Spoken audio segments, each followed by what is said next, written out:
Dramatically perched on Wexford's Hookhead Peninsula, Loftus Hall is known by many as Ireland's most haunted house. The history of this site goes back hundreds of years. In the 12th century, a castle was built on the site by the Norman Raymond Fitzgerald, or Raymond le Gros. Raymond's descendants adapted their name to Redmond, and in the year 1350 they replaced the original castle with a new one called Redmond Hall. About 300 years later, the family were unseated by Oliver Cromwell, who stated that he would first take Redmond Hall and then Watford City, by hook or by crook. For a number of years, the house remained unoccupied before it was granted to the Loftus family, who made it their principal residence in the year 1666. The building that we can see today was heavily renovated between the years 1872 and 1879 by the 4th Marquess of Ely, John Wellington Graham Loftus. This was under the guidance of his mother, Lady Jane Loftus, who was the lady-in-waiting to Queen Victoria of England. No expense was spared, as the family were expecting a visit from the Queen herself. However, after being told what happened in the house between the years 1765 and 1775, she decided not to visit. Of course, the story she was told is now known as the legend of Loftus Hall. On one particular stormy night, a ship ran aground off Hookhead.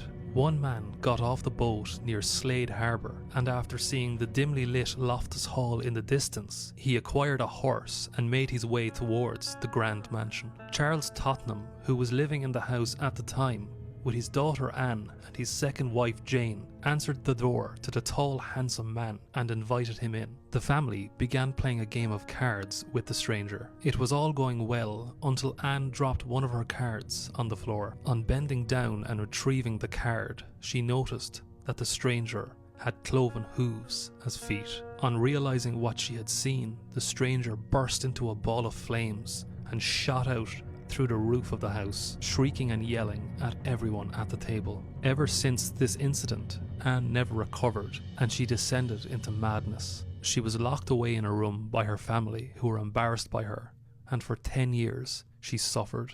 At the time, the incident with the stranger was actually recorded in the Cork Examiner, and in church records it is recorded that Father Brothers came to the house to perform an exorcism. He states that he was successful in cleansing the house of the devil, except for one room, the room that Anne Tottenham was locked in.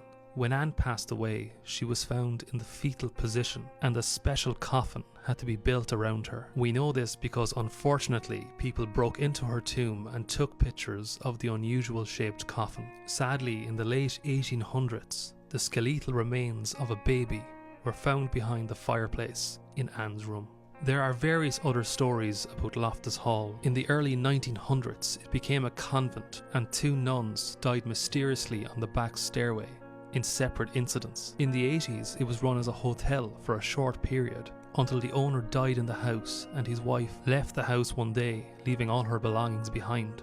It is said that a table remained fully set there until the late 90s when the new owner bought it. Many people have had paranormal experiences in this house, and whether you believe it or not, it is a very sad place. The hole in the roof that the devil supposedly shot up through remains, and numerous attempts to fix it have failed. Recently, the house was sold again to become a hotel, and renovations took place, but it seems like this project has been halted.